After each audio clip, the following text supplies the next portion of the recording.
எல்லாம் வரும்போது தான் நல்லது என்னைக்குமே நிலைச்சிருக்கு அப்படின்ற ஒரு ஃபீல் வருது. மயம் கோபி சாரோட அண்ணன் தான் சொல்லணும். அண்ணனோட கிளாஸ் வந்து இப்போ தான் நான் ஜாயின் பண்ணேன். ரொம்ப வருஷமா அவரோட கிளாஸ் ஜாயின் பண்ணணும்னு எனக்கு ரொம்ப நாள் ஆசை. அது வந்து கனி சார்னால நிறைவேறுச்சு. நல்ல மனிதர்கள் நம்மளை சுற்றி இருக்கும்போது நம்மளுக்கே தோணும், ஓகே நம்ம வந்து இன்னும் கடந்துடலாம் அப்படின்ற மாதிரி.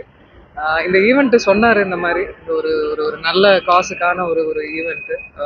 இதுல இல்லாம நம்ம வேற இதுல பங்கேற்க போறோம். அதனால ரொம்ப சந்தோஷம் நான் இங்க இருக்கிறதுல. உங்களுக்கும் எல்லாருக்கும் வணக்கம். தேங்க்யூ. இப்போ கேன்சர்ன்ற ஒரு பெரிய நோய் சொல்லிட்டு எல்லாரும் ரொம்ப பயந்துருக்காங்க. கேன்சரால பாதிக்கப்பட்டவங்களுக்கு நீ என்ன அப்படி எனக்கு எனக்கு அந்த அந்த புரிதல் இன்னும் எனக்கு வரல. அட்வைஸ் பண்ற அளவுக்கெல்லாம் இல்லை. முடிஞ்ச அளவுக்கு நம்மளால உதவிகளை நம்ம பண்றது நல்லது. அது அண்ணன் எடுத்து நடத்துறாங்க. ரொம்ப சந்தோஷமா இருக்கு. அதுல ஒரு சின்ன ஒரு பாட்டா நம்ம வந்து ஜாயின் பண்ணிக்கிறோம். உங்களோட சப்போர்ட் எந்த அளவுக்கு?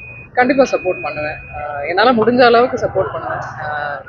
என்னால எந்த எந்த அளவுக்கு முடியுதோ அந்த அளவுக்கு சப்போர்ட் கண்டிப்பா பண்ணுவேன். தேங்க்யூ.